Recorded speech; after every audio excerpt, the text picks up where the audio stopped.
dun dun dun dun dun. Bum bum bum bum bum bum. Welcome to Fourside Fights, featuring Wisely, What's up?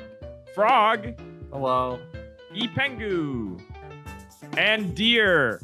Citizens of Fourside, I'm Jack Silla, and I know, number one, Melee players want to go to Vancouver for Eggdog. I want to go to Vancouver for the dense, walkable neighborhoods. We are not the same. Number two, Glock is the Nintendo of guns, and G19 is the Mario of Glock, and as always, fuck Nintendo. Number three, Divination Wizard in Baldur's Gate is very fun until you realize most of the game is managing pop-up windows. And number four, the ending of Breaking Dawn Part 2 is actually good from the Twilight Saga. Let's go to each side. Do you like the conclusion of the Twilight Saga on film? He is the king of rivals too and of having big beards. Let's start with Wisely.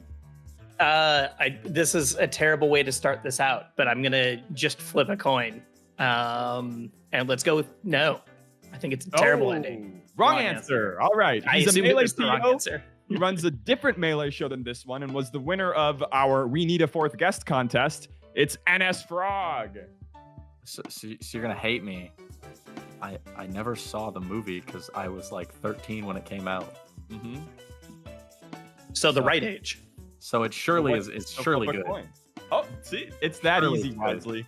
Number that he wrote the HBox Drake skit from Eggdog Invitational. It's erstwhile esports journalist, essayist, Elemental Penguin. Yeah, my highest accolade. Not only is the Breaking Dawn Part 2 conclusion amazing because you get to see Rami Malek be the fucking avatar of the vampire universe with no tangible results because it was all a fucking vision that Alice foretold. It's also the conclusion to what is the best part of the Twilight Saga in general because Breaking Dawn Part 1 is one of the best horror movies of the 2000s. That baby is coming out of her and you see her back break in half. I love watching that movie. We love Breaking Dawn. That is correct, but I'm still going to ask. He hosted the Eggdog Invitational, and he has like 30 other events either planned or living in his head. Welcome back, Dhir. Hello. Yeah, in terms of the Twilight ending, I read the books. I didn't watch the movies, so I'm That sorry. would not help you with the movie. I'll tell you that. Insane. That's Are they that insane. different? You were the target audience for when this movie came out. People in the theaters were losing their shit because they were like, "This isn't what happened in the books." Oh, it's so sick. Well, I'll tell you about it later, dear. It's amazing. Yeah. I'm excited. Welcome to Fourside Fights. We've got four outstanding guests today who are going to act as pundits as I throw topic after topic at them. They'll give their takes. If they're entertaining or interesting, I'll give them points. If they're boring, repetitive, or patently unreasonable, I'll subtract. And of course, I can mute any contestant at any time for any reason. The player with the most points at the end is our winner. They get to commentate the three losers as they take it to Fourside in a free-for-all so we can see exactly how their punditry translates to Melee. Let's get started with our first topic. The Eggdog Invitational was last weekend, the first true Summit-esque invitational to bring Melee's finest together after the fall of BTS. It was won, just like the last Summit, by Cody Schwab, followed by Amsa in second and Hungrybox in third, with Zane at fourth. But here's the thing. Zane almost always beats Mango. Cody always beats Amsa. Mango always beats Cody. And Amsa always beats Zane. We have entered a four-way rock, paper, scissors meta. JD, if you could put the visual up on the screen. Here's my question to you, pundits. How should these four players escape this cross table of destiny? Anybody can take it. I can go first, which is that we need to look after what our great progenitor Leffen said to us and start dual maining again. Why are we not picking Sheik, man, against Amsa specifically? Listen, usually when Jack, I will fully caution this. I know that Jack thinks this is the right answer, but for once, Jack is 100% right. I'm not just doing it because I want to get points. We have how many hours of footage of Jmook dismantling of Plup dismantling Amsa with Sheik going 48-2 against him or whatever the fuck it was. Yep. Obviously, it's not that simple because Jmook can't do it either. But I think probably Zane could stand to chain grab the dinosaur a little bit more. As for the other ones, I don't know. But that's the place where we start, right? You take one domino out, the whole thing tumbles. The biggest problem with that in my mind isn't like I think on paper that makes sense, but we also saw what happened when Zane was like, yeah, I'm definitely learning ices for Sheik. And he could do the one thing really well, and he could not play Ice Climbers, but he could do the one thing that he needed to. And I would just be really worried about if Jmook can't do it, I'd be really worried about him like having a robust enough Sheik in order to overcome that one too. So what about Cody versus Mango or Mango versus Zane? Is there any way out that you see for them? So the simplest solution is simply the rule of Sith, where you train someone else to do it. Leffen is entering Don't Park on the Grass. We just get Eventually. him to beat one of them for them. That's true. If Zane doesn't have to play Amsa because Amsa lost to Leffen, then Zane wins the tournament. It's that What- simple. Is We Leffen just pay Leffen to come back. That's is Leffen been Zane's actually entering? I strategy. thought that was a He bit. asked us to hold us a spot for him. He's not 100% on actually entering, but he asked us to, Okay. sneak him in there just so he doesn't lose the spot. I thought him asking to get snuck in was the joke. I didn't realize that there was actually a shot It here. was a joke that was real. All right, we love this. Like Fourside Fights, right? Mm-hmm. I don't know. I don't think it's a problem that we have this whole rock, paper, scissors, egg. I really like that we have such a competitive, like, top 4 kind of vibe there, and it's anyone's day. If they're playing crack that day or they get the lucky bracket, that makes it so they avoid the bracket path, and I like to see it. But if it Those are keeps two different things. You're saying it's anybody's day to get their lucky bracket. Disagree. exactly. Dhir is wrong. It's bad when you can predict the results of a tournament 3 sets out from grand finals. It's boring. And it My does need to last change. 3 big events have been Amza Cody Grands and the exact same result. I don't want this either, man. I want Amza to take it one day. So what should Amsa? So let's talk about Amsa. Let's zoom in there. I think Amsa gets off with like so little criticism because he's such an obvious, like his obvious success on Yoshi is above and beyond anybody else with the character. But there's a wall here, similar to these other people. Why don't we critique Amsa? What should Amsa do to get past Cody? Because have you seen Amsa versus Wall before? I can tell you how it goes. The Wall loses eventually. Yeah. It's happened many, many, many times before. He was like 0-6 against Moki until recently, and he beat Moki for the first time. He's done it over and over and over against Roadblocks. But I'm not talking about winning one set. I think any of these people are capable of taking one set from each other. I'm talking bringing that win rate up. I'd say sure, but we also had what happened in the last couple of years where it went from like, Amsa's always going to be like just underneath everyone else to like, okay, fine, he won his first big event. To like, oh shoot, he's won 4 huge events. I think the story of Amsa being able to overcome all of this through the perseverance of Yoshi, like, yeah, maybe he could do it if he picked up Falco or picked up Fox, but it seems like almost anti his personal character, not his character on screen. This is fair. I'm still a little frustrated with this because even his wins were susceptible to this cross table because he was able to get past and dodge Cody because Mango was beating up Cody. So I'm not saying these people can't win. I'm not saying these 4 players couldn't each get ranked number 1 even. But what they need lucky brackets, and that sucks. One of the no, you go. No, you don't. Okay, I'd say one of the what got half of us into Melee was the God era of here's these 5 people and one of them's probably going to win, but we don't know who. Obviously, it wasn't the exact table of this person beats this person in a row, but like I think if we've been talking for so long about like, well, everyone agrees that Melee's in a beautiful spot right now for high level gameplay, but it's hard to get people to tune in. I say we just lean into it and we're like, hey, look, here's this wild 4-way tie for the top. Let's see who can finally break it. We'll do a round robin. We could have a 4-side fight. Yeah, just have a all 4 of them. a 4-side match. Sequel to the match. Okay, wait a minute, Dhir. See, I gotta get you thinking about events. I'm thinking about you. Throw them all in a round robin. That's right. That's right. We do Let's do 4-side. I gotta say, a little less on my Peloton champion Mango here, because I'm gonna read a little snippet of writing here, which says, Mango Nation has been ridiculed over the years for their blind faith. When he loses, he wasn't trying. When he wins, he was. What the haters don't want you to know, dear reader, is that this narrative is 100% completely, utterly true, and now we have the proof. Do you know who wrote that?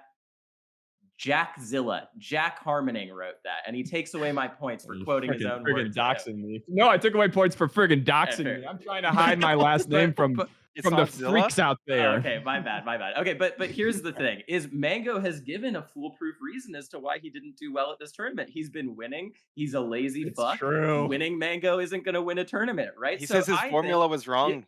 God, you're saying Mango is part of this when he just won tipped off by beating Zane in the process. I don't think it's quite as dire with him as it looks. I think legitimately his bad record against Zane is more a reflection of their respective levels of play over the past year as opposed to this is an insurmountable wall, where I think the other three, yeah, 100%, it seems a little fucked up. But that one, not quite.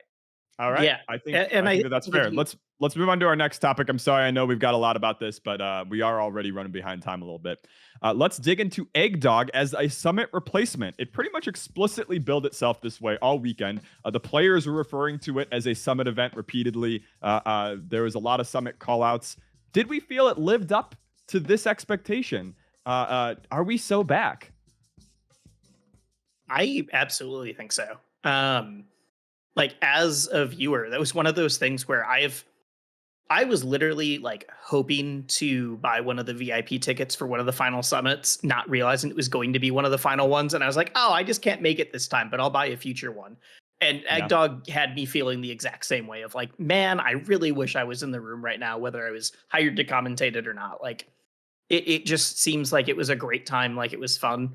I also think if you take a look at like early actual Smash summits from BTS, especially if you look at like 1 through 3, Summit also had to grow into what it turned into. And I think if anybody's like, well, Eggdog didn't quite have the same, I don't know viewership numbers, but like Eggdog didn't quite have the same viewership, or it didn't have like this specific level of production. Like, yeah, it, even if you're trying to be like the new version of event, it just takes time to get there. I would say, as someone who didn't really have a chance to watch Eggdog, as I was running my own grassroots third largest event in Canada this weekend that got booked over me. Oops. Little What's little, little so wait a frustrating second, for a so grassroots tournament to in this small country of Canada so to this is a book over classic the summit thing. third Is largest event in scheduling over. Canada. Yeah, I gotta say, this is actually a testament to the fact that this is the new summit because they scheduled over something. Which It's I not want to real settle it Summit out. if there's Let's not an have a talk. indignant TO. Dear, what happened? Why'd you do NSFrog like that? It wasn't the intention to do NSFrog like anything, I gotta say. I don't even remember where the date came from. I'm pretty sure we just got chosen that we're gonna do this Labor Day long weekend ages back ago. We decided this weekend in like January, I want to say. So I can't recall exactly when. How will you two make it not happen next time? How are we gonna kiss and make up? You can You don't. I guess you don't have to. Hopefully Book it over a the Midwest answer- regional instead. So the private so Smash calendar. the true answer is we actually had a different date until a different Canadian tournament also booked over us. No. And we That's had to wild. switch our date because That's that wild. tournament then ended up canceling itself. That's Oh, wild. So no. Oh, That's Kings of Halley got insulting. double fucked this year. That's Oof. crazy. So hopefully I can It's watch been the a next difficult Eggdog year. Summit and I can enjoy it like everyone else. All right, then we'll Unfortunately, I skip was you out very on these busy. topics. Dear, how did you feel? Did you live up to the expectations you set out for this event? Yeah, I feel really proud of how we did, especially given that this was our first time hosting anything like this invitational format wise and how big of a shoe we had to fill here. Watching back, like my favorite thing to do after an event is lay in my bed and watch back the VODs and check it all out and enjoy Twitch chat and see how it all went. And Yeah. I think we managed to create and recreate the vibe of Summit purely like truly. The vibe in the venue was immaculate. I'm blessed because I had the chance to attend the final like 4 or 5 summits, like between Melee summits and Ultimate summits. So I really got a feel for what the summit atmosphere is. And I've been watching summits since the first one. So when we had the chance to create our own, I mean, I had a lot of really good stuff to use as a foundation to basically build on top of. And I'm really happy that we were able to even build on top of it. Like the GMO format and all the other stuff we did on top of it. I think we That's a later topic. it delivered. It delivered. I think we delivered. So I'm proud of Nice. the team especially. So yeah. Yeah. Yeah, The last thing I'll say, just Canadian to Canadian, you got to give Moki better brackets next time. I don't touch the seating. I don't touch the seating. All right. No. All right. I think that it look, obviously it's the new summit. We're all super happy with how this past weekend went. But I think the thing for me, and I'm trying not to step on the topics we have later on too, the thing that to me actually made me really happy about Eggdog is when I saw the behind the scenes photos of the area where everyone was hanging out and just what all of like Video Village looked like. It was so much smaller than Summit. And that's a good thing. That's super cool that you guys were able to pull it off where it's clearly much smaller in terms of scale, but the vibe still felt the same. I think that is a really, really, really good sign that it looked like it was smaller, like in scale overall, but it felt the same. And the real testament to it is, listen, I was just complaining about the fact that we all knew how grand finals was. We all knew how the tournament was going to go once Zane didn't beat Amsa. But what really makes a summit is the fact that you can watch on Friday and Saturday and see amazing matches. What really makes a summit is the fact that you get Nikki out there and he almost beats 3 top 10 players, and I feel really fucking sad when he doesn't do it. So I think it absolutely captured the vibe, and the fact that the finals was kind of a letdown, to be honest, and it was still good is the proof of that. Happens all the time. Happens all the time. I want to Armada give just a shout out smashing. to sorry. No, you got it.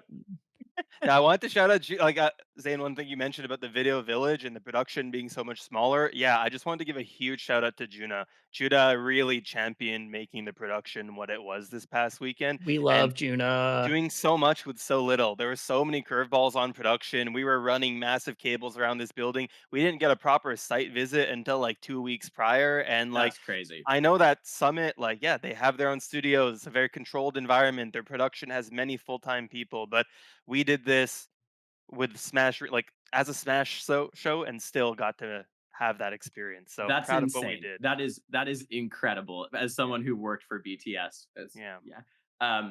That's wild. Like everything about the event that you managed to pull it off is fucking wild. And I'll wait till other sections to talk about that. But like amazing shit. That So- you managed to do it. Thank you. So we can look forward to two Egg Dog summits a year. Is that the pace? We'll see about that. Let's move on to our next topic. Egg Dog featured a unique format where the players who got last in their pool could be replaced in bracket by people who placed well at the Galint Melee Open tournament happening in the same city. It seemed like it was in like the same room. It was in the same venue. It was in the same venue. S2J, Sunsei, Kadoran, and each defeated, and I think one more. I think who else?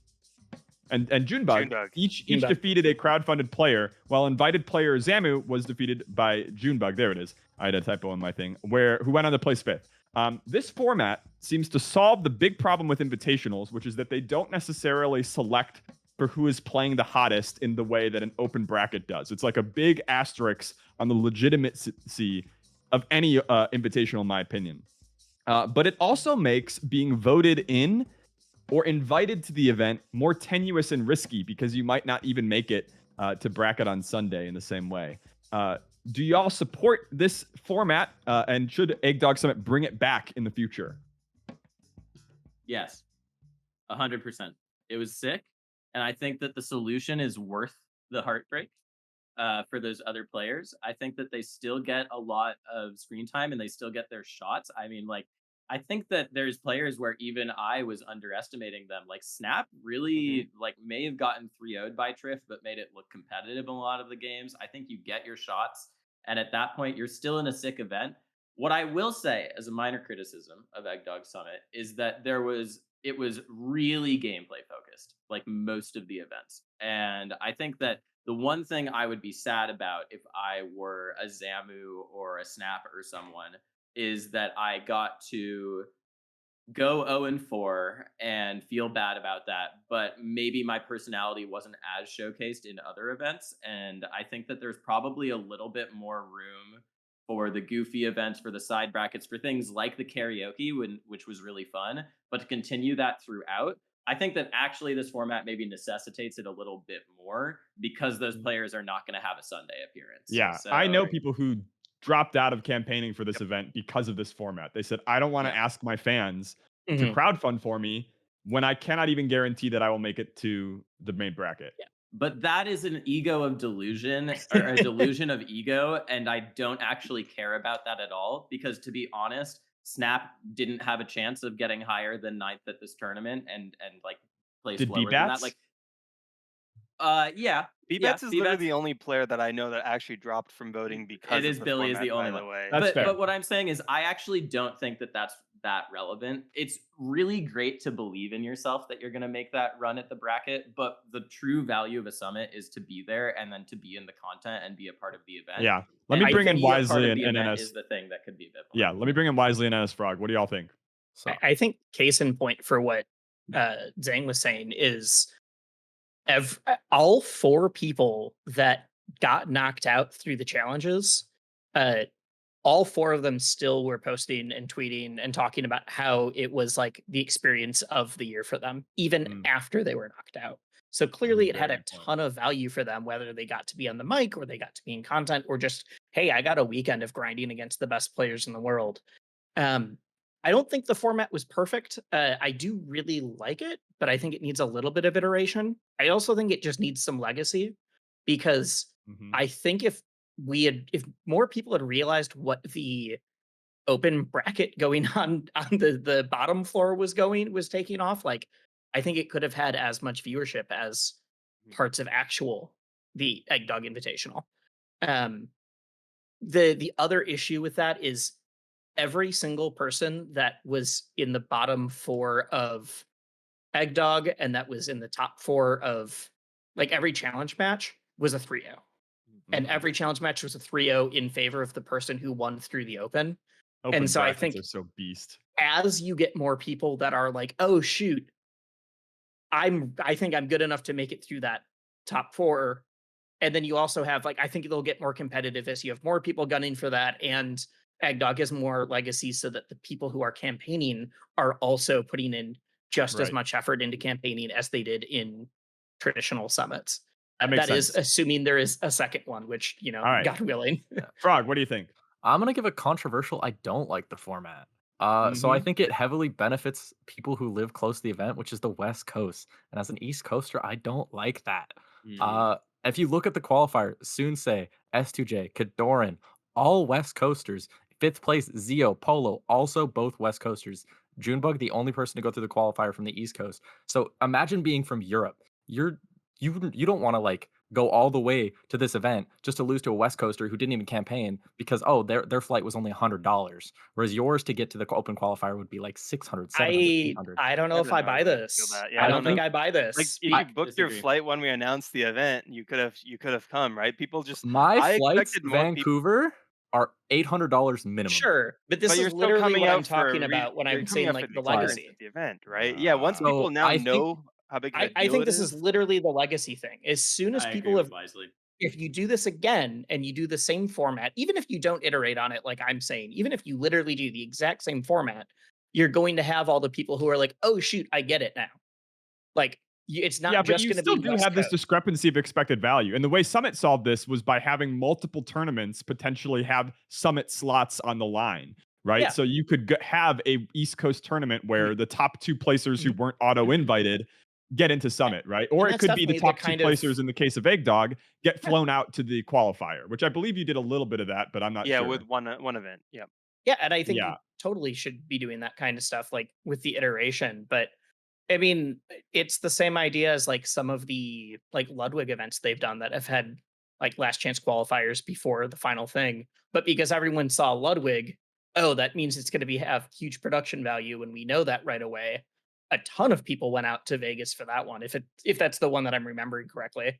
Yeah, I Mhm. wouldn't be surprised if that still is very West Coast heavy. And this does get It into probably is, maybe a yeah. different topic, but like this is a similar thing Summit faced, where the feeling of Summit is so democratic and such like a representative event of the scene that people are very, very particular about like the justice of who gets in and who doesn't. Mhm. For better or for worse, the way that it is treated is as the flag of melee, and I think that Egg Dog is gonna Look, is you're picking up the flag.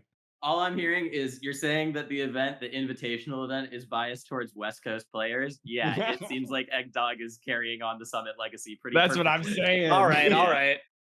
fair enough. I mean, it's not a summit event if there's not controversy about like how this person made it That's in right. without We need something to chew on here at Fourside you Fights. Yep. every summit needs a Yingling figure. So whether that's now just we Could need it be East Coast you? people.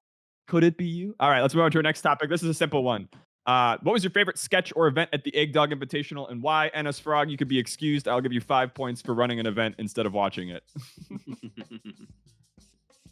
What was your favorite sketch or event of the Egg Dog Invitational overall? I'll go real quick personally. I really like karaoke. I had a super fun time doing karaoke, and I was really expecting afterwards to look back at chat and see that I was super cringe and like mean. But people were having so much fun. Like I felt a little cringe just like screaming my heart out doing karaoke on a stream. But once I got past that, I'm like, wow, this is a lot of fun, and we all really enjoyed it. And it was well received. So yeah, karaoke was a lot of fun. Singing rocks. Ipengu? Elemental Penguin? My favorite sketch was not the one that I wrote, which I had a lot of fun writing. So modest. But no, it's true. My favorite one was definitely the Junebug, shoot. which I have to admit. So I was on the writing team for this, and so I gave feedback and then I wrote the HBox script. And the Junebug one, I was like, this is really good, but it seems a little basic. Dude, Remzi and Truman's fucking editing in that, they are visionaries. Like, they are real examples of what you can do with a script when you let it run free. I lost my mind just at the little sequence where Junebug says Jigglypuff, and then there's like a 6-second pause before he says, I've removed Jigglypuff from the game, which takes a really, really basic joke that could be like AI generated and makes it much, much, much fucking better. They did such a great job with that. I love that skit. That was also my favorite. The editing, but in my case, like Junebug's willingness to just full sell that one too. Yeah. Swinging from like, I'm just a goofy Nintendo fan who loves Donkey Kong to like the random PM references to him just going crazy. And then back to like, I'm just a dude who loves Donkey Kong. It reminds me of the Mikey Summit sketches, which I think evoked a certain insanity that lurks within the Melee scene. And I've always felt that the Mikey and Zane era of Summit sketches tapped into that a little bit more directly than previous eras, where we are decaying at the fringes. I will say behind the scenes, I advocated for that as the joke of the skit, because it was always like, okay, yeah, we're going to buff Donkey Kong, etc. But I said, like, I think you need to make him really serious about all of his nerfs and say, like, Falco's a little over centralizing. We got to do this, have him be really sober. And then I was the one who pitched, we gave Donkey Kong a gun. And I laughed so hard when that one happened. That was what I had. Glock 19, the Mario of guns. Versus Wisely? me, I would say versus just me with my bias at hearing like Donkey Kong needs a banana, and then later he needs 2 bananas. I'm like, I see you, Junebug. I get it. Dude, it totally did not even. When I read the script, I fully did not clock it as a Diddy reference. That's is if you didn't know in PM. Was that your favorite as well, Wisely? Yeah, that was my favorite skit. I wasn't not able to catch as many of the side events. You had mentioned that I do stuff with Rivals. I could only watch like half of that one too, but I'm always a fan of showing more games. But yeah, the Junebug one is what really got me. All right, let's move on to our next topic. Oh, go ahead. Sorry, go. I want to call out how well Rivals viewership was. I was really, really happy with how many people tuned in and enjoyed the Rivals bracket. And like even the Rivals VODs are doing super well. And it was just so fun watching like Amza Mango play Rivals at such a high level. And that was one of also my favorite parts. I will say it's significantly better than the one time that Rivals was at Beyond the Summit. Because now everyone had been like, well, I've watched a little bit or I've played a little bit in the betas. I remember just feeling in pain during one of the summit where they're like, I don't know what this character does at all for like 2 hours.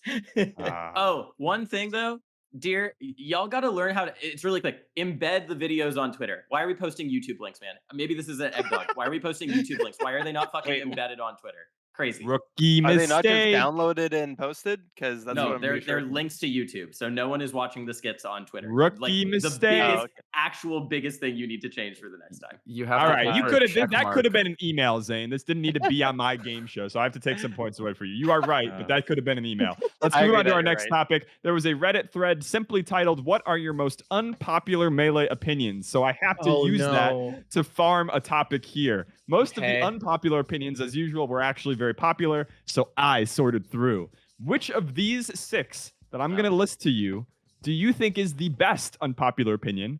And can you outdo Reddit and present me with an even less popular opinion that you genuinely believe? Here are the 6. Number 1, Amps is incredibly boring to watch. Number 2, HBox is clearly ahead of Armada, and his years as number 1 were stronger than Armada's years as number 1. Number 3, theoretical Optimal Samus is number 1 on the tier list. Number 4, we should have quintuple elimination brackets. Number 5, we should allow Xbox controllers and other non-GameCube controllers in tournament play. And number 6, cash prizes should be replaced with Pokemon cards of equal value. Equal value, okay. Are you guys not playing against Ganons from New Jersey on Xbox controllers? Is that just me who has to deal with that? Why would they not be allowed? They're Dude. allowed right now. They're fully allowed. They should be. I have a Get local yourself a player Brooks adapter. who plays on an Xbox controller who has an Arduino adapter that he plugs in because he's also an N64 player. And like his tag is Frey. He's like a ranked N64 player. He plays on an Xbox 360 controller. There is absolutely no reason that wouldn't be allowed. It is objectively worse than a GameCube controller. Beast. Let Okay. people play the game. But I my think- 1.0 Cardinals. And say the thing You is, don't I get think we're 1.0 all on going with Xbox. that, which I wasn't expecting. But yeah, the controller accessibility is always a huge thing that I'm going to talk about. I get there's a lot of issues surrounding that, but like if it brings more people into the game because it's like, well, I started learning on Slippy and I played on my keyboard, then like fine, well, there's literally things you can buy that turn keyboards into box controllers, for example, as long as we're able to then bring them Yes. down to the parity. Like if the box controller nerfs actually ever happen, and then we can institute that into the Brooks converter as well. But no, I think play with whatever controller you got. But it sounds like we're all at least in agreement for Xbox controller. So also, I'll No, I don't want to be losing to Abe from New Oh, you Jersey don't? anymore. We I should thought you ban were them. fine with Tired of We it. should ban He's them. I tired just of said, it. are you guys not dealing with this already? No, and just that take play is better. Dog piss. Yeah. Just Play play better. better. You won't have to lose better. him if you win. Oh, I see. It doesn't You're matter. not It doesn't wrong. matter. It's the shame. It's the shame. Obviously, I could play better. But So he's like, he sits down. He's like, oh yeah, it's an Xbox controller. No, fuck you, Abe. Is it a custom one like the Timothy Chalamet's? I hope it is. Yeah, he got it from Chalamet's YouTube channel in 2012 when he was running around Colombia and before he went to NYU and gave everyone Tim chlamydia. Tam Chlamydia. We love him. We love him. Dhir, which of these takes do you think is the best? Which of And them I is wasn't the- looking for which one you thought was the most reasonable, by the way, folks. You both of Yeah, you. yeah. You were like, well, I already agree with that. I said, which is the best, which is The not the best same take as in most this one? reasonable. Oh, I I actually really- can bring up a different answer then later. Too late. Dhir's turn. I like the Pokemon card one. Genuinely, you know how much of a bitch it is to track down players and give them their payments and deal with all the bullshit that's required to pay people these amounts of monies. If at the event I could just hand each of them their Pokemon card and be done with it and call it a day, I'm more than happy. And There those might Pokemon- still be legal requirements. You might want to look into I mean, they that. can go sell it. They can do whatever. They're gifts, right? But no, you're right. There's some Harder to degree. track down a player or to find a $5,000 Pokemon card. You know, I'm gonna say the best take is the Samus one because it gives me a lot of insight into what that person believes. I think that person probably believes that power shielding reduces shield stun, for example. I don't know what else is going on with the rest of these people except that there's something a little bit fucked up with them. But Two of this them are the same. this person probably believes that well, if you can shoot someone with a gun, why would you ever need a sword, right? And I think that I get a lot of insight and I like that take because of it. Do you think you wait? Where do you stand on guns versus swords? You could shoot someone with a gun, but don't you kind of want to use a sword? I see. NSFrog, wisely, I'll give you one last chance to pick a different one than the Xbox controllers. As a You Yoshi go player, we are unbelievably lucky that AMSA mostly plays against Spaceys, and it was unbelievably boring to watch Yoshi against any floaty ever. I can't believe that we are ever having to deal with watching AMSA play against Peaches, and the poor commentators getting paid to sit there and act like it's exciting in any way when he's just fishing for back air and up smash, and that's like the only thing he can do. It's insane. AMSA is a boring player. That is a good take. He got his one. That was exciting. He got his second one. It was like, okay, we've seen it. And he doesn't need a third. Like, he doesn't need to keep winning. We're good. We've had enough. Oh, you're speaking my language. Final thoughts, wisely. I'm gonna give a +1 for the quintuple elimination. I don't care if it's a nightmare for the players and for the TOs. I think if you run that bracket and turn it into like run it for real, but then also videotape the players trying to interpret where this means they have to go and who they have to play, turn it into a content piece, run it next Summit. It's great. This is the next Oh. Zane YouTube video. I actually think this is a great idea. Yeah. It could be a Summit sketch too. Look at us. We're This time he'll just take we're a a regular random woman comedy off the pipeline street. here. And make her believe. Dhir, that I have she an idea for won Platform. $1,000. Yeah, that's Ooh. right. It's Nathan for you. Let's move on to our next topic. Nikki, the best player in Germany and an Ice Climbers player who got crowdfunded into Summit, took Hungrybox and Amsa to Game 5 and defeated Wizrobe and Zamu outright. In particular, in the Hungrybox set, Nikki was moments away from an achievement only Wobbles has unlocked. Here's my question. Do you think that Nikki wins the set if HBox doesn't do a mid-set enormous screaming pop-off after a tense Game 3? I genuinely think so. Yeah, I genuinely think so. That room was really, really small and really, really quiet, and just it's almost claustrophobic thinking back at it. You're just there in a corner with the setup in front of you and nothing else. We weren't even putting photographers in the room, and so to have the person next to you like scream real loud and pop off and also potentially damage the setup, which didn't happen thankfully, it's pretty intimidating. And we heard that from Nikki himself afterwards. So yeah. Yeah, I don't know if any of you have ever played against someone who genuinely screams mid-game after hitting a rest, but there's a local Puff player in my region. His tag is Little Mitts. You may have seen some of his pop-offs on Twitter, but I regularly have to play this guy at weeklies where there is no money on the line because our weeklies are free, and he gets a up air tech chase rest, and he will jump out of his chair and scream, and there is nothing in the world harder than dealing with the fact that you lose to a person who does that. And is it time to start talking about Jigglypuff culture? Sitting in your chair, knowing, oh God, I had it. I'm so scared of getting rested because they're gonna scream again.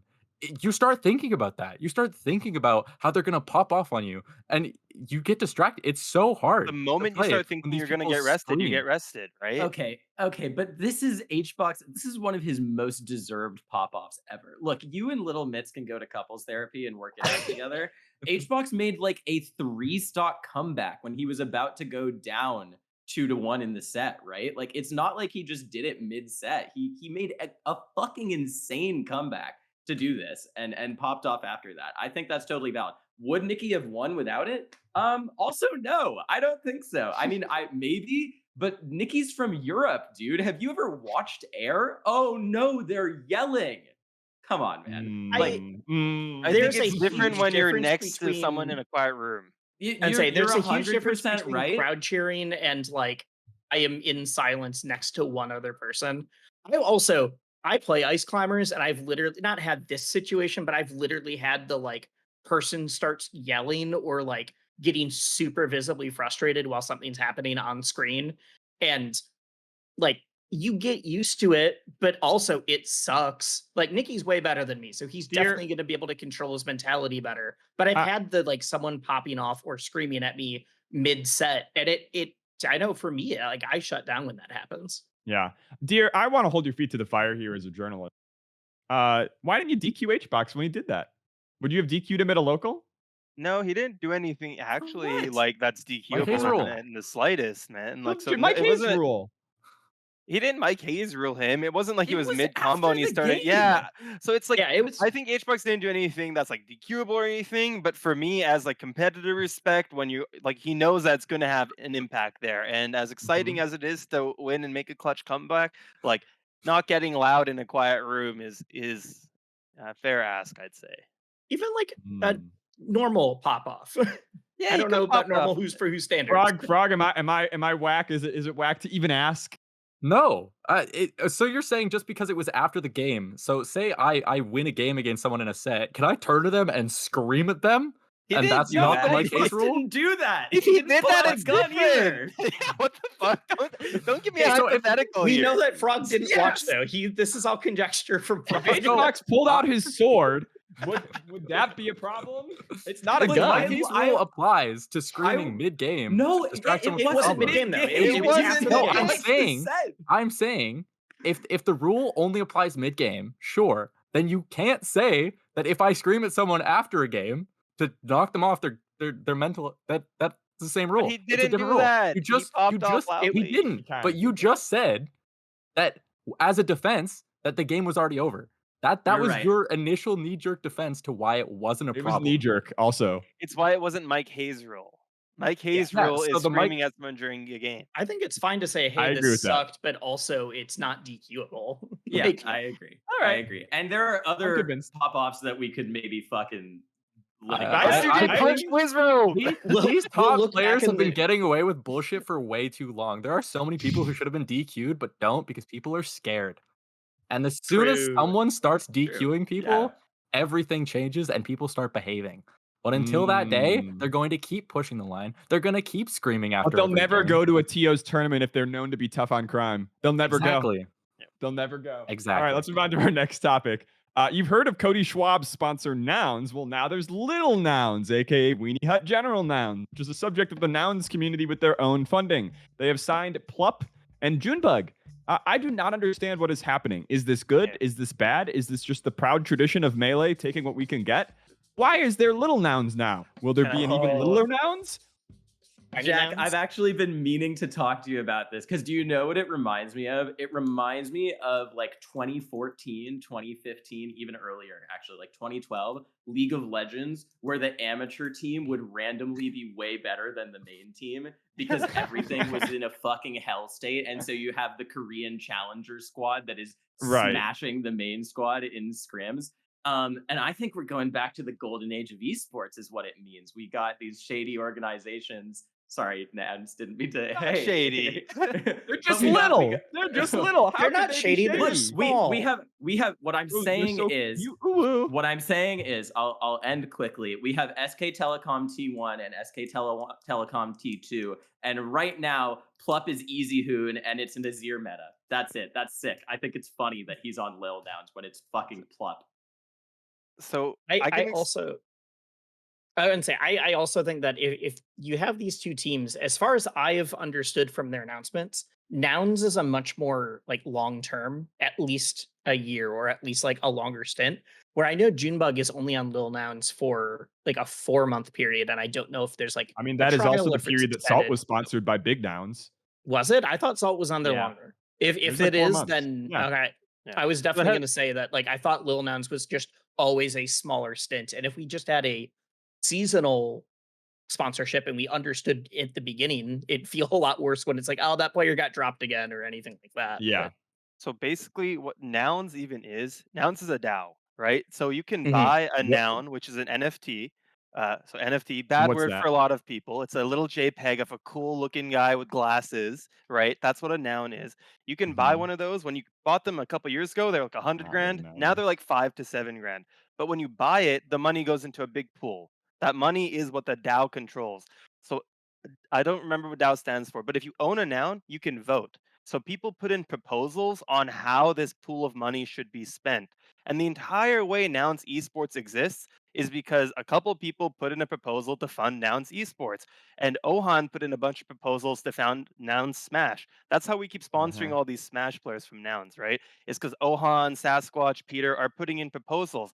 All of this stuff anyone can do. Anybody can propose to them how they spend this money, right? Listen, But what I is don't know how Lil they do it. Nouns? What is Look Lil at the Nouns? text Okay, on the so I can screen. What is okay. Lil Nouns? So Lil Nouns is another DAO, but the thing about Big Nouns is they only mint like one a day. Lil Nouns is making new nouns every like minute, right? So they're only like $100, $200. So are they anyone can smaller just but buy one. cheaper? They're a lot cheaper. They're like $100 or $200 Silly. each. But are they So- smaller? They're not smaller. Yeah. So you're that's a good saying- So I Then don't know this what is a y'all are doing in scam. It Canada, needs but to in be America, smaller. I have the right to vote from a little thing called the U.S. So Constitution. anybody can Go buy ahead, a Lil Wisely. Noun and vote. Nope, you don't. So you're saying Plup is sponsored by Moon Runes? I don't know what that is either. I don't know what but- that is. Exactly. No one knows what they are. Okay. So yeah, you can But- buy a Lil Noun, and so Lil Nouns is testing the water with esports. They have their own fund of money. Ohan put in a proposal to fund Plup and Junebug, and yeah, that's a little people have their vote there, and there's There's a lot of Smash. Ohan talk around this. Ohan is very Ohan involved is in all just this stuff. That's funneling why money What from he's is the them people to that us. you all Ohan know, but have? he's doing a good job getting us that Nouns down money. So good work, Ohan. That is a Yeah. proud tradition in Melee history.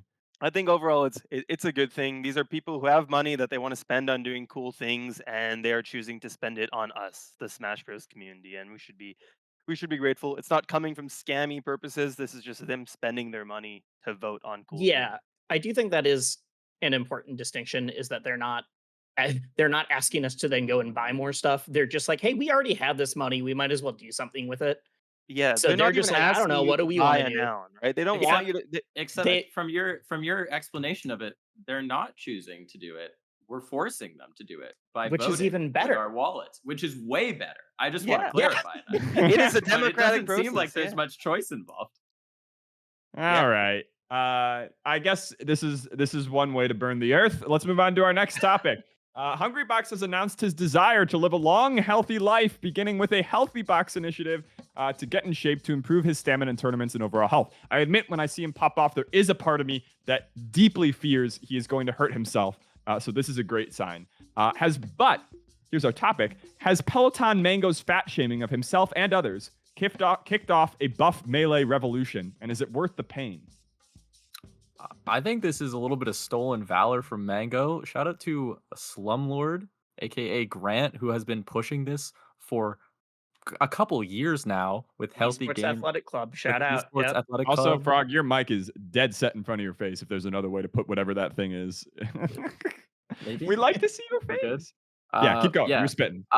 He has been going to events, trying to encourage people to work out, get workout, and encouraging people and telling them that, hey, this will improve your tournament stamina. This will improve your mental stamina. This will improve everything. And almost everyone that he's worked with has noted that it's an immediate improvement. So this is completely not entirely Mango's doing. This is Mango seeing other people doing this and going, hey, I should do this. That's the Mango, like he always does. But you know what? We love Mango for it. And I think it will also very clearly help Hungrybox when he does it. So it's a good thing. Yeah. But fucking Esports Athletic Club, they've been Someone doing it will first. like pull out all of the data and like, this is how much faster your reaction timing gets if you like work out consistently every single week, and like all of the people he's worked with can point to like, yeah, my results got better in this amount of time just because like I was thinking clear, I was acting faster. But also, I feel like every like 2 to 3 years there's some new like fad that takes over top melee players, and then they talk about it on stream, whether it's like, hey, we're all watching this show now, we're all talking about this music, or like whatever it happens to be. And the fact that right now it's just like being healthier people is a very good thing for the melee community. Okay. No, I'm gonna take a stance on this. I'm gonna not riff on this. I think that like obviously the way Mango phrased that was whack. It was whack. Like just straight up, it was. I love Mango, and like it's cool that there's a healthy kick going on, and it's not like it's taking over. It has already. You know, Zane does his Peloton already. Moki ordered one. Like it's already happened, and that's cool and good. It's already happened. Him saying the fat fuck thing. Look, there's one thing about making a joke with it to Hungrybox who you know is your friend. The thing where he said obese fucks. Yeah, it was a little whack. I don't think we need to persecute him about it. He's Mango. Yeah. He's done this a million No, times. he was even and saying on the yard, like, I think I don't have very much longer that I could talk like this. Yeah, exactly. No, he's running his bit, but I'm gonna say, yeah, it's good, but also no, it's a little fucking whack, as sometimes Mango is. And then he's like, oh, I was a little whack. I'm Mango, whatever. Yeah, whatever, man. Yeah, But, I like, thought yeah, the it was. conversation was on is the health kick good? Yes. If it's on what he said good, no, that sucks. Well, I think the final evolution of this is getting on the real bike. That's what I want to Yep. see. Once we get off the Pelotons and start pounding the pavement and demanding cities to build safer bike infrastructure, then finally Melee will have come of age. LBC7 group bike ride. I thought The you were health kick going is a to big suggest a race between all of the melee players that are doing Peloton now, and I would also watch that. I think the health kick has been going on in Melee for a long time. And I like that Frog shouted out Grant, because Grant is one of the people who makes it happen in a positive way that lifts people up. I think that a lot of people do this fucking shit where they talk about health but make you feel bad for not being a part of it, and contributes to a lot of the toxic shit that already happens in Melee. It is intricately tied up with gender ideals as well. And I think it's kind of whack. I'm not going to lie. I It's one will of my say things though, I on don't the like. Mango Discord, that is the most positive place I've ever seen about a bunch of people getting on the bike. That's it. It is like 2 degrees away from a cult, which is I guess what Mango Nation always is, but at least its energy is being directed towards, Bike pedals. instead of alcoholism. Yeah. Let's move on to our next topic. Don't Park on the Grass keeps hitting its cap for melee singles. They have raised it, I think, twice so far, and the TO Contra has implied that to raise it further, melee singles would need to eat into the cap for other events. Ultimate Singles has a 512 event cap. Street Fighter 6 has a 192 event cap. Rivals 2 has a 128 event cap. And Tekken 8 has a 96 entrant cap at Don't Park on the Grass. Should they cut any of these events back, and by how much? I think the answer is yes, absolutely. Right. I think your goal as an event should be to sell as many attendees as you can. And if you have one game that is vastly outperforming the others and it's hitting its cap before the other ones aren't even close to it, then you absolutely should cut into that cap and be like, hey, this event is super popular. This other event hasn't been as popular as we were expecting, and you should cut into that. I think I'm a big Ultimate lover. I was helping TO an Ultimate event this weekend, but the Ultimate scenes in many places are getting less and less attendees, while Melee seems to be growing. So if Melee is going to be getting 768 attendees and increasing numbers, they shouldn't stifle their ability to sell all of their attendee slots for everything because we told Ultimate they could have 512. We told, what else are they running? Splatoon or Oh, no. like Street They're Fighter? running a Fighting lot of games. fighting games. Yeah, but They like are close to their overall event cap, though. So there is like a little bit of an element of rearranging here. Yeah. I want to push back on that. You Really you go hard. first. I don't know who you pointed to. for that. Wisely. It's- Sorry, I'm no, pointing that's- on. Yeah, I forgot. I got it right in the overlay too. Yes. The problem with that is you're talking about cutting ults cap, and I guarantee that if a cap has to get cut, it's not going to be the second biggest game. It's going to be one of the smaller games that is just really excited that they have a space at the event. I play a lot of different games. I've competed in like 5 different games over the last 10 years, and I've competed in a lot of the small games. I've Rivals 1, PM, all those. I've been at events or been like planning on going to events that suddenly are like, oh, you guys like that we're like getting close to your goal. We're just cutting your cap in half. You're no more. And it sucks. It's one of the worst feelings to be like, oh, this event doesn't actually care about us in that way. I do think that there's answers that you can go for that maybe it's less of a cap and more of a like, hey, we're gonna have to limit, I don't like best of 5 or like there's a lot of different things you can do. It might just be setup limitations, in which case you can be As creative much with as that sucks, aren't you talking about like giving a community that is not signing up preference over a community where people are signing up? But that's what I'm saying. I don't think it's people that aren't signing up. It might just be that, like, hey, we're getting close to this. But I've been at events where even beforehand, like this, I've been at events where like PM was cut from the biggest game one year to like, oh, it's only going to have a 96 entrant cap next time because we just want to support this other game more. I see. Yeah. So I agree with Wisely. I think that I did an interview with Connor Kelly a few years ago at the second Don't Park on the Grass, which was a really big deal because it was the first major for Ultimate ever when it came out. And Connor said that Endgame TV's mission, who runs all of these events, was to give a better experience than just a room full of TVs. They wanted to give the best tournament per dollar guaranteed because a lot of people go to this tournament, and how do you make this the best experience if everyone is paying the same amount of money other than the top players who don't have to pay entry fee? But I think that what Wisely just said resonated a lot, because what ends up happening with these sorts of games that don't reach their cap already, and I will actually push back, I don't think they would cut back on the smaller games. I think they would cut back on Ultimate probably. But I think that what ends up happening with these smaller games is you get people who are registered, and then by the end of it go, oh, you know what? Fuck it. I'll enter Tekken. Sure. I've watched some Tekken play. That's sick. Let me go in and go O2 with my friends, and it's 10 extra bucks and whatever. And I think that I disagree with Frog that the goal for a tournament is to get the most attendees for your main game. That's true for some tournaments to get the most attendees and be at the highest overall volume, but it's not what Endgame and Don't Park has always been about for me. And especially with them cutting back on Redemption Bracket, which has been their thing, or not Redemption Bracket, even on the you know what I mean. They literally don't have the time and space for it now. Yep. I think that having side events is important. Okay. Internal POV about it. Okay. Like, this is a crazy problem for us to be having at Don't Park. Like, I've never had an event that's had this much early registration. We're still 2 months from the event, and like, thank you, Melee community, for bringing all this hype and love to this event. I'm not worried about reaching the cap on the ultimate side, to be honest with y'all. Like, we will hit that 512 cap, and I do feel like we're gonna give him the chance to, right? So we've set an internal date by, well, if by this time the ultimate side doesn't hit the snowball we're expecting, we're at like 240 for alt right now, so like halfway there.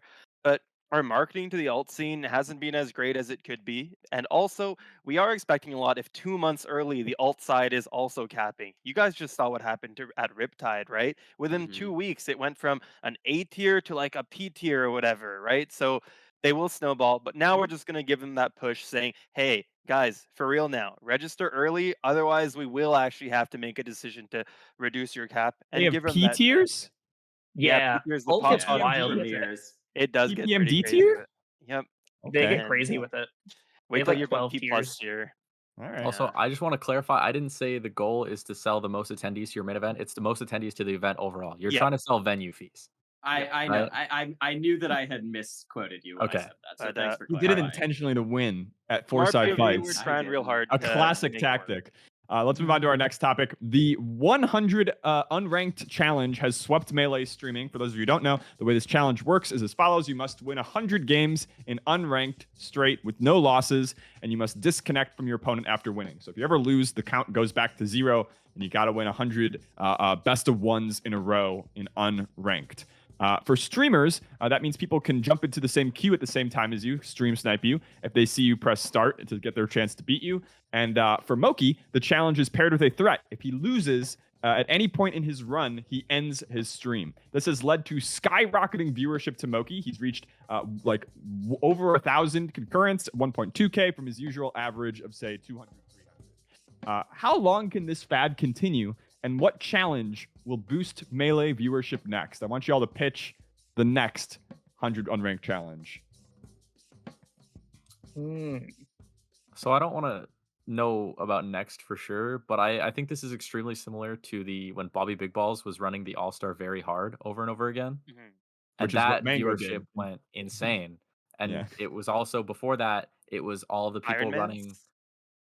There was the like Mango Axe Fridays and Iron Mans. There's been a lot of different eras. Wednesdays. Wednesday. Excuse me. I'm so sorry. It was years ago. Right. So people love content like this, and like the people have done the very hard of the adventure mode. That's what it was. That's what it's called. So I think stuff like that. I think the next thing is going to be the multi-man melee extreme difficult, the very hard difficulty one, seeing how many they can kill, because that is extremely hard, and it is very interesting to watch people die to that over and over again because you die in like one hit. And it's going to be interesting to try and see someone like Bobby Big Balls lose his mind when he can't kill more than 2. I would tune in and watch that. Zane snapped, so that seems to be an I'm attention. going with Zane. Sorry, I because it came to me. I like that idea. Multi-man melee is really hard, but here's the thing. Even when people were doing that, I think that any sort of single player melee is not going to get the viewership here. What happened is that Moki turned net play into a roguelike. We're in our roguelike era, right? That's what it is. You don't know what opponents are coming. You don't know what boons you're gonna getting, which in Moki's case is the Twitch chatters, basically. And what song comes on randomly. And I think that the variable nature of it is really, really important. And furthermore, it's important because just Slippy is more interesting. Playing someone else, and you get that. So here's what I propose. Because I think the closest thing to this was HBox's rest challenge, right? Which took over for a much shorter amount of time, but that was still sick. So I think it should be, how many times can you shoot someone with Fox laser before they quit out? And you go for the record in that on net play. That's so mean. That's so mean. I think that it should be something like that. I don't appreciate encouraging bullying. Jack is taking my points away because this is what his net play experience is like. Is that the foxes try to shoot him with laser over and over. No, they don't. I'm the fox. Shoot Fox tries to shoot me with laser. They're getting owned. But I do think it has to be something Slippy. I'm taking points because I genuinely believe that would have negative viewership. There's absolutely no chance that has any sauce. And so I have to subtract points for being patently unreasonable. Yeah. Wisely, go ahead. You can have another try later, but yeah. Okay. I'll think about it. I'll muse. I agree. It needs to be something that's in Slippy. It needs to be something in multiplayer. It also can't be something that is playing against the same person over and over again. Every time Melee sees these big bumps, if you look at Twitch tracker, right now Melee doubled its viewership that it got last month, and for average viewers, and it also doubled the month before that. So we are in 2 months in a row of doubling viewership. So 4 times in 2 months? Yep. Holy. I mean, September's really early, so that could get weird. And but I some was like looking at this Ludwig earlier, stuff yeah. has like the gamer challenge has Yep. has Melee stuff in it. So there's a lot of factors, but Forgot it's about that. still like the average number of channels is also up right now. It needs to be something in multiplayer. It needs to be Slippy where you're not playing against the same person. It needs to have that random element. I think we take a page from the first-person shooter streamers with Valorant and Apex, who have done the like going from bronze to master in one stream, They already however did long that. that takes. Yeah, They've already that's done what- it, but He's done that already. I think you do that, and you also do things that are like, it's very common in those games to do challenges of like, I need to get to master without using any abilities, or I need to Yeah. get to master on a weird Or controller. with Zane, things like the that. Blur Zane thing. Like it's Yep. been done, I but have I the do. answer. I'm gonna agree with you that this is Yeah. somewhat uncharted territory for non-Zane streamers Yeah. to do it with specific limitations. Dhir? I was gonna say one, I really like what Moki is doing, and I think his viewership's going up because not only is he making the streams, he's making great YouTube shorts out of him. Every time I get a YouTube short of Moki going over his run for the day, I watch it because it's entertaining, and he's on like day 26 or whatever now, and he's doing them like same day. So mad props to him and Mono for the content strategy there. In terms of what's next, I was gonna say exercise and exercise. So you play exercise, the little Uncle Punch thing, while on your Peloton. Or I've been actually doing exactly this with my walking pad here, and I'll be walking and I'll be playing exercise because it's I a think fun that's way to good for utilize a that. stream or a video, but not for like an ongoing like daily. I or want to weekly see series. DDR with Yeah, that's a Melee. video. They're playing DDR, and that is like their feat. But then they also have a little in the corner, a little Melee. And I will do this if nobody else does. Please, I'll be there in your chat. If you can make it so the DDR pad controls the game, then we're back to what I was saying before. Like it's just I gotta see how high I can get on ranked with a weird controller or things like Too that. much. Too much. Speaking All of right. that, Yeah, I exactly. have the wheel controller. It doesn't This need to be real joystick- controller. It This can just be- joystick only inputs up and down. To go left and right on this controller, you have gotta to squeeze the turn. controller up and squeeze the controller down. And I'm doing this tomorrow on ranked, and I'm gonna hit Please. gold. So you're doing I your, will watch your- it. your- This is actually something I'm doing so tomorrow. your challenge is squeeze to gold. Yeah. It's drunk driving to gold because it's a wheel, and I'm gonna drink a lot, but it's fine. So Okay. Final topic: Riptide preview. That's what's coming up. We barely talked about it, but that's because I sometimes talk about stuff after it's happened. But let's do a little Riptide talk. They have Mango, Jmook, Plup, Zane, Hbox, Cody, Wizzy, Spark, Aklo, Trip, Axe, Ossify, Soonsay, Joshman, and Morse Code, just to be the tip of the iceberg, okay? But they will not have a lazy river. Is it even No. worth watching? Who do you think will win? Who do you think will shock the world at Riptide this weekend? Oh, you named so many players that weren't the Japanese Yoshi player who beats Zane consistently. Zane Oh, is wins Amsa going? Amsa's He's not. No, that's my point. He's not going. And Zane wins every tournament that Amsa is not at. This is just like true. Yeah. Shout outs to Edwin Budding for See, pointing I this also out. watched that. Yeah, or read But that. but yeah, Zane actually wins like every tournament that Amsa is not at. There's a direct correlation between Amsa being at a tournament and Zane not winning. We just went over the rock, paper, scissors, egg. When you take the egg out, I guess Zane is scissors and you can snipe through rock too for him. Whatever. Yeah, Zane's gonna win. He's 100% going to win. The invitational format benefits Cody for many, many reasons. Zane is well rested. He's not doing the poisoning anymore, and his biggest opponent is out of the way. He's gonna. And win. you think Mango's not trying? No, I think Mango's trying, but I think Zane is trying more. Tipped Off was a weird event.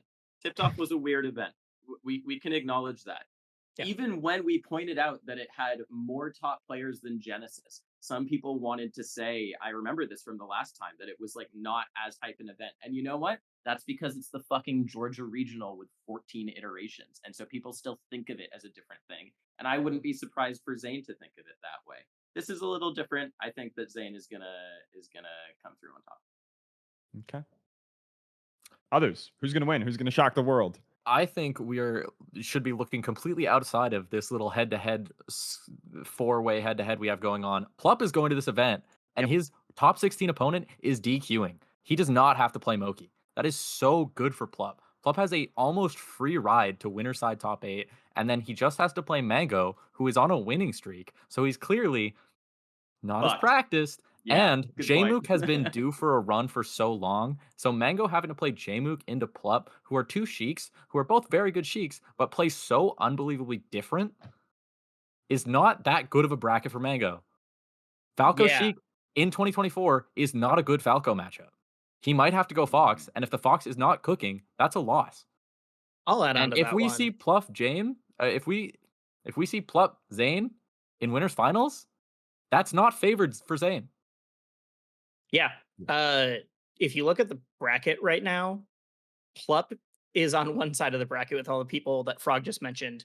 Cody, Hbox, Mango, and Zane are all on the other side of top 8. They're all on the other side of getting to winners.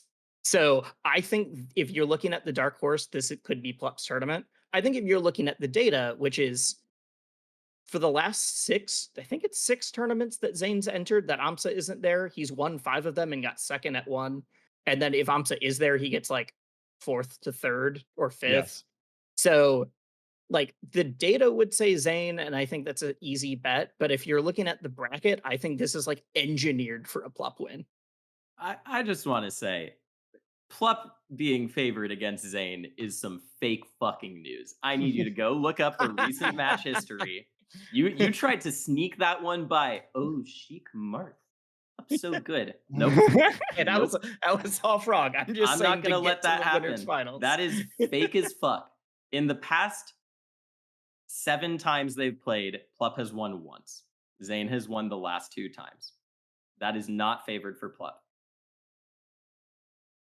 Okay. That's fair. Dhir? Yeah, I Final mean, I'd thoughts? love to see. I always like a world in which Mango is winning, so a Mango dub is always nice. The bracket sounds hard. Plup dub is also sick, long overdue. I miss Plup, and every time we do get to see him play, he cooks. I hope that he sticks with the Sheik and the Fox, and maybe doesn't feel a little bit silly and decides to go the Samus. But the Samus was cool for the fans. But I hope he try hards and he wins. That's where I'm hoping for. That brings us to the end. I've had a crisis lately where I feel like I don't like the tiebreakers I write. And that leaves me in this position where I'm trying to improv them desperately in front of you. So let me think for a second about a tiebreaker. You've fought valiantly. Coming up, we have Riptide. People are waving at Dhir through his window. Yeah. No, I'm listening still. Give me a sec though. Let's pull this one from the chat. I'm seeing this one comes from Slumboy Slim. Okay, this is Junebug talked about how playing DK has gotten him more fans than ever before, and even people cheering for Junebug against fan favorites. What non-character swap related change could a top player make that would get them a similar bump in crowd favor? So I want you to think about this for the tiebreaker. What could somebody do to get a bump in popularity that was an order of magnitude that is not just playing a different character? We're going to go from the least points to the most points. So we're going to start with Dhir when you're ready.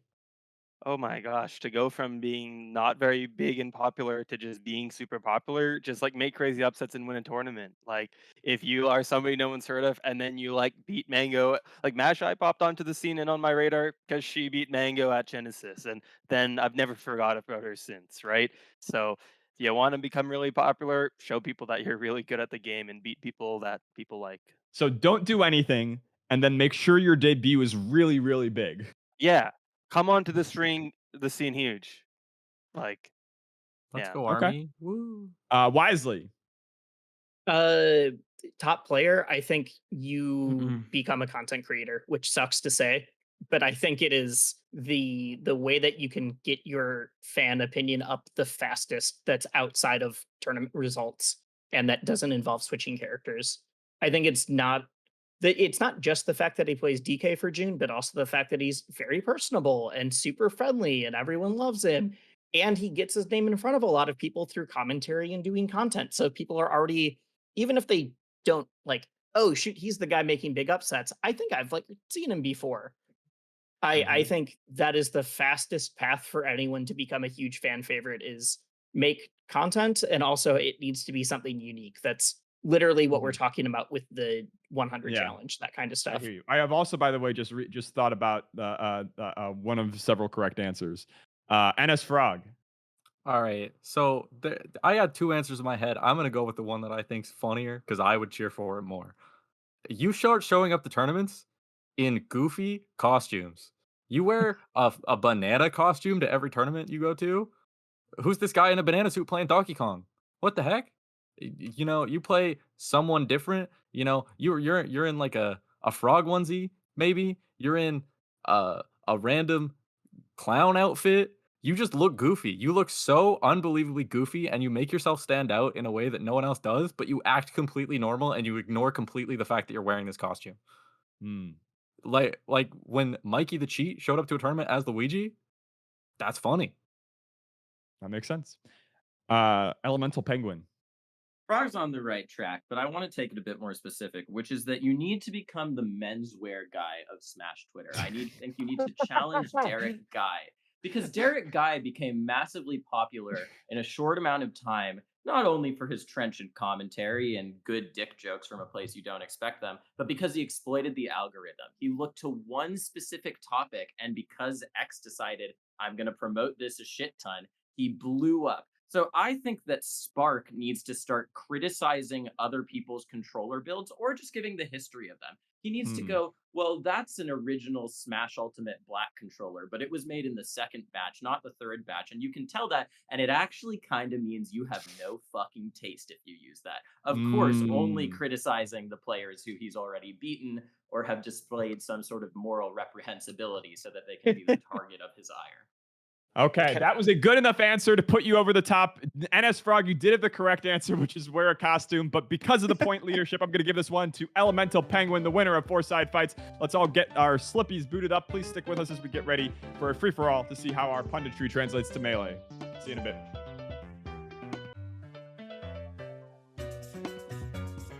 Oh, wow. So nice to finally win. Oh my god, it's so loud, Jack. Oh god. Okay. Oh, wow. I like that we have three characters, Jack, who really embody the spirit of the color that they're playing. Do you know what I mean? Like, that's that true. Yoshi is so fucking blue.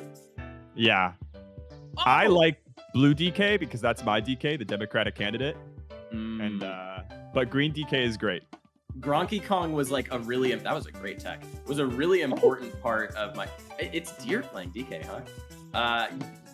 Gronky Kong was a really important part of my Smash upbringing in the chemistry lab in high school.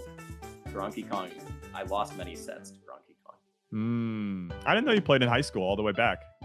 Yeah, that's when I started playing. I that's why it's embarrassing how bad I am at the game, because I've been watching since like Genesis 2. That is a little embarrassing. Yeah. I don't know, but at this point, we're both 10 years in. What can I say? And he has no wall jump. Yeah. Do you have anything to shill? Anything you want to plug? No, I will say that pieces of that show made me think we got to do our show, because I wanted to answer one of the questions with that, but I didn't want to get into the weeds too much. I will shill for Nikki. I kind of went off on Nikki. I think that got me like the most points in the entire thing when I said he lives in Europe. You're not used to yelling. But it was that you thought he would have lost that I thought was the better part of the take. Yeah, that it didn't matter because everybody else was saying one thing.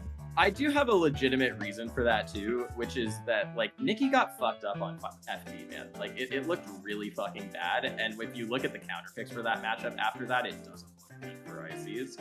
So I think that it's not as simple as like if he won the stadium game, he would have won. But yeah. I love Nikki, and I think he's like secretly a top 15 player who just can't clutch it out, which is really funny. There's a lot of people like that now. Yeah, who else comes to mind?